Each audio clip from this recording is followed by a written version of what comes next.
ረስቷል ማለት እርስ በርስ ነው ያልሽኝ ሁሉም ነገር ሰርቷል። ቆይ አሁን እያወራ ያለው ይሄን ጆከር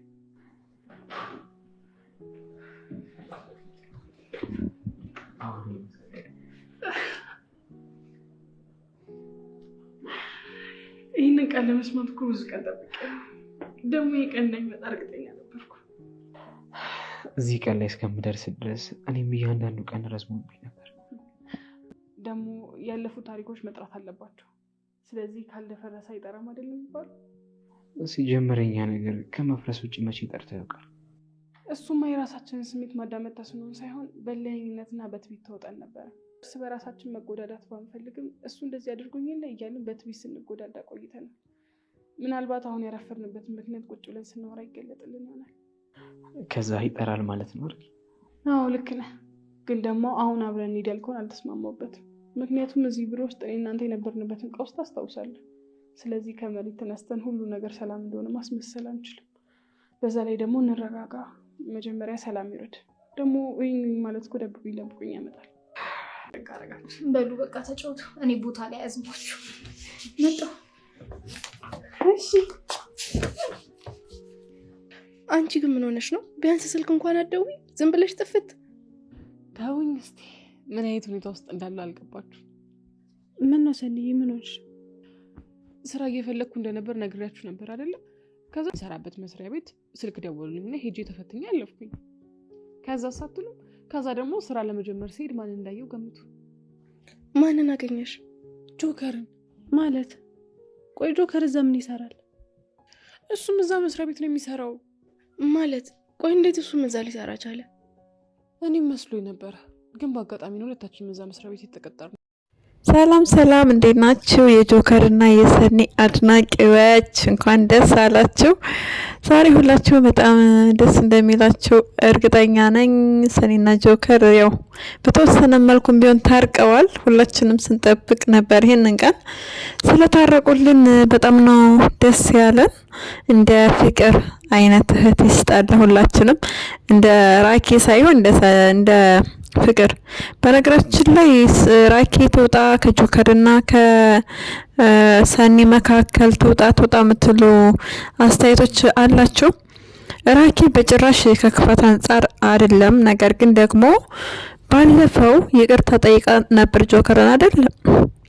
ድጋሚ ለምንድነው አሁን ላይ እሱ ጋር እንድትሆን አልፈልግም ምናምን እያለች እያበደች ትገኛለች። እንግዲህ በሚያሳዝን መልኩ ደግሞ ቢሮ ሳይቀር ሄዳ ከአለቃ ሮቤል ጋር ሰጣ ገባ ለመነጋገር ሞክራለች። አለቃ ሮቤል እንግዲህ ልኳን ነግሮ መልሷታል። እኔን ማየት ስለፈለግሽ ነው እዚህ ቢሮ የምትመላለሽ ብሏታል። በጣም ነው የተመቸን የአለቃ ሮቤል ንግግር። ይመች፣ ቀጥልበት በዚሁ በቃ በሄደሽ ቁጥር እንግዲህ ጨጓራውን ቅጥልላት እያደረክ መመለስ ነው። በዚሁ ቀጥል አለቃ ሮቤል፣ ይመችህ የጆከር ጠበቃ ብለናል። በጣም ደስ ይላል። የሚገርመው በጆከር ዙሪያ ያሉት እንግዲህ ከፍቅር ጀምሮ እስከ ጓደኞቹ የጆከር ደጋፊዎች ጆከርን የሚያበረታቱ ናቸው። በሰኒም በኩል ጺና ምሩ ዛሬ ተገኝተዋል። በጣም ነው ደስ ያለን ስለተገኘው። እንግዲህ በዚሁ ቀጥሉ። ምሩና ጺዬ ኖልን፣ አትጥፉ። እስካሁን መጣችሁ አታውቁም ነበረ። ዛሬ ስለመጣችሁ በጣም ደስ ብሎናል። ወደ ጽናት ከልብ ድራማ ቀጥሎበት። እነሱ እንግዲህ እንደሚዋደዱ ያውቃሉ። ስለ ጆከር ጥሩ ነገር ነው የሚነግሯት እንደሚወዳት። ራኬብንም ታይ እሷ ራሷ ተወሰን፣ እሷ ራሷ በልጠናት፣ ህፃን ልጅ አይደለችም ታውቃለች እያሉ እየነገሯት እያለ ራኬ ግን እንዴት እንደሆነ በቃ ማወቅ እስኪያቅተን ድረስ ነው ሰኔን ህፃን ልጅ አድርጋ የምታያት። የሚያሳዝነው ደግሞ ሰኔ በጣም ደስተኛ ሆና እንግዲህ ደስታ የሚሰጣት ጆከር ነው። ጆከር ጋር ስትሆን በጣም ደስተኛ ነበረች።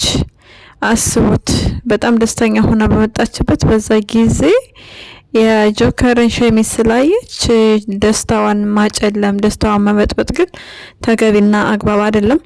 አንዳንድ ጊዜ አፋሌ ተብሎ የታየውና የተሰማ ሁሉ አይወራም። አይተን እንዳላየን ሰምተን እንዳልሰማን ብናልፍ መልካም ነው። ሰኒ ደግሞ እራቷን ከባሏ ጋር በልታ አስቡት።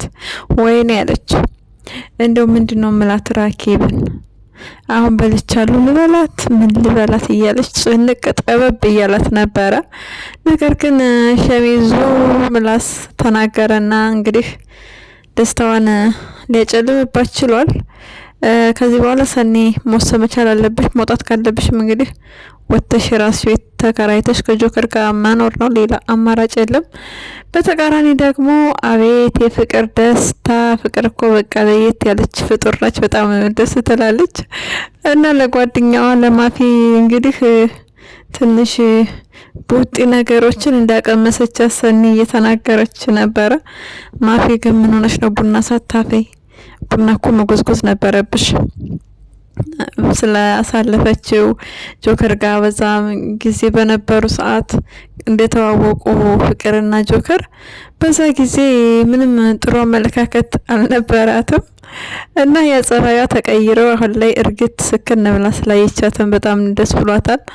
ያ ማለት ግን ሰኒ በቃ አራስ ነብር ብትሆን ምንም ብትሆን በጣም ነው የምትወዳት።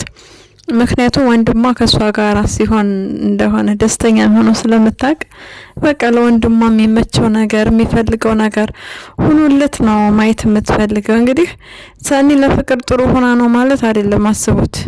ጆከር ደግሞ በተቃራኒ ለራኪ በጣም ጥሩ ሰው ነው፣ በጣም ያከብራታል። አንገቱን ደፍቶ ነው የሚኖረው። አስባችሁታል?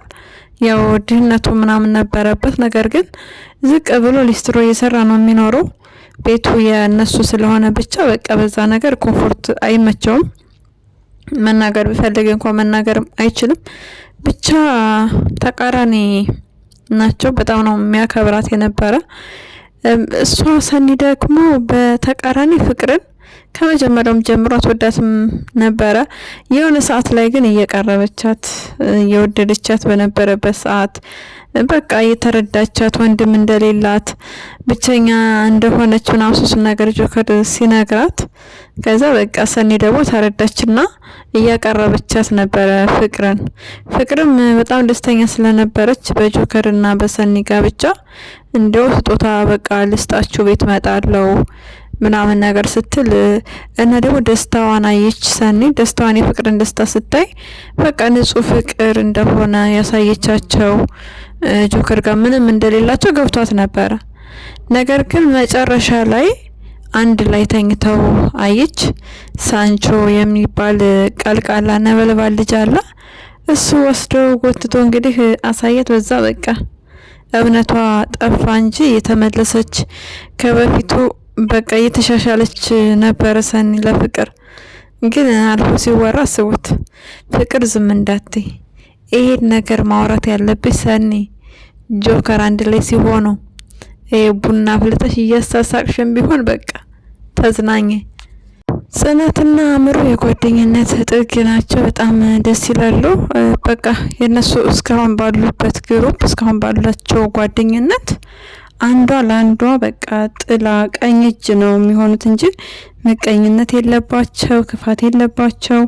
በቃ ችግርንም ደስታንም እንዴት ደስ እንደሚሉ በአንድ ላይ ነው በቃ የሚወጡትና ፍቅራቸው በጣም ያስቀናል። ሰውን ማጣጣል፣ እሱማ ቢቀርስ እሷማ ብትቀርስ እንደዛ አይነት ነገር የለባቸውም። ደስ በሚል ሁኔታ በዚሁ ቀጥሉ። በፍቅራቸው ንፋስ አይግባ ብለን እንመኛለን። ማፊና ሳንቾ ይጋባሉ አይጋቡም? እስኪ ኮሜንት ላይ ያሳውቁን። ማፊና ሳንቾ ቢጋቡ ችግር የለውም፣ ግን ደግሞ ሳንቾ መቀየር አለበት። በተወሰነ መልኩ ተቀይሯል። ስራ እየሰራ ነው፣ ከመስረቅ ወደ መስራት። ይሄ በነገራችን ላይ በጣም ትልቅ ለውጥ ነው። ይቅም ነበረ እሱ ነገርም ቀርቷል። ስለዚህ ስለተቀየረ ቢጋቡ ችግር የለውም። ሚስት ሲያገባ ደግሞ ከዚህም በላይ ይቀየራል። እሱ ያልተቀየረው ትንሽ እቺ ቶሎ የሚያወራት ነገር ከዛ እዚህ የሚረገጠው ነገር እሱ ነው። እንግዲህ ጎቤው ወለደ፣ ጎቤው አስረገዘ። አቤት ሳንቾ! አረ ተረጋጋ እንጂ እንዴ! ቆሞ ለምን አያድርም? ለምን ተኛህ? ለምን አስረገዝክ? ተው እንጂ ሳንቾ ምን ሆነሃል? ያስረግዝ እንዴ? ላያስረግዝ ነው እንደ ፍቅረኛ የያዘው? በጣም ነው የገረመው። እንግዲህ ጎቤውም ሳቅ እያለ ያው የሱን ወሬ ለመቻል እየሞከረ ነው። እንዲወራበት አይፈልግም። ነገሩ ገና ከአሁንም መውጣቱን አልወደደም ጎቤው። ግን ደግሞ ለእድሜ ለሳንቾ እያለ ሚስጥር ቤት ይደበቃል። በየት ይደበቃል? ጆከር እና ሳንቾ እና ጎቤው የተገናኙት ጽናት ድራማ ላይ በዛን ጊዜ እንግዲህ ታስረው በነበረበት ሰዓት ጎቤው ጥሩ አልነበረም። አስባችሁታል? ለጆከር ጥሩ አልነበረም። ይደበድበው ነበር። ሳንቾ ደግሞ ያሽቃብጥ ነበር። እንዲሁም አንድ ታሳሪ ነበረ የነ ጆከር ዋስ ሆኖ ያስወጣው። እንዲሁም ጆከር እና ሰኒ ሄደው አይተዋቸዋል። እንግዲህ እሱንም በጣም ነበር የሚደበድቡት፣ በጣም ነበር የሚያሰቃዩት፣ ስልኩን ሁሉ ሰርቀው። አቤት ጎቤው ግን አቤት እንደው ነፍስህ አይማርም እኮ አንተ። በጣም ነበር የሚደባደበው። ያንን ልጅ ስቄት አድርገውት፣ ግን ደግሞ እግዚአብሔር ሲረዳው ጆከር ታስሮ ገባ በስፔድ ምክንያት። ከዛም ልጁንም ዋሱኖ አስወጣው ጆከር። በዛ መንገድ ሄደው ገጠር አይተዋቸው ከሰኒ ጋር ደስ የሚል ማይረሳ የፍቅር ጊዜ አሳልፈው ነው የመጡት።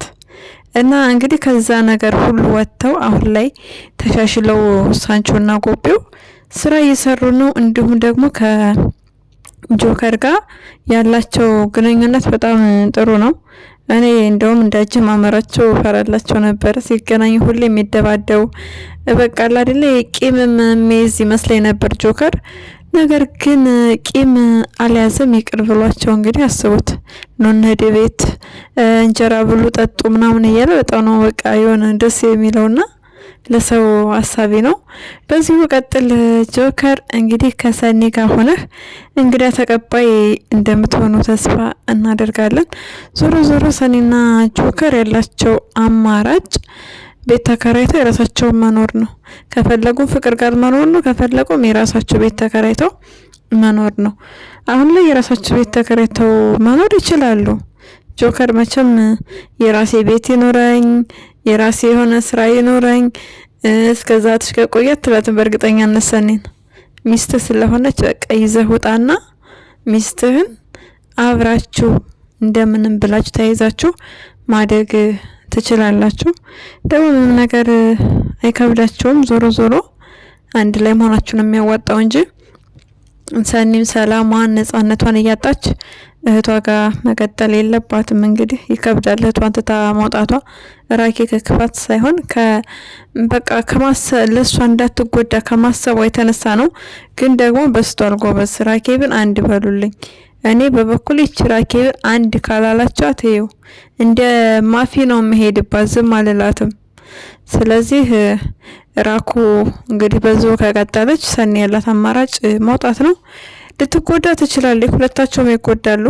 ራኬብም ትጎዳለች፣ ሰኒም ትጎዳለች።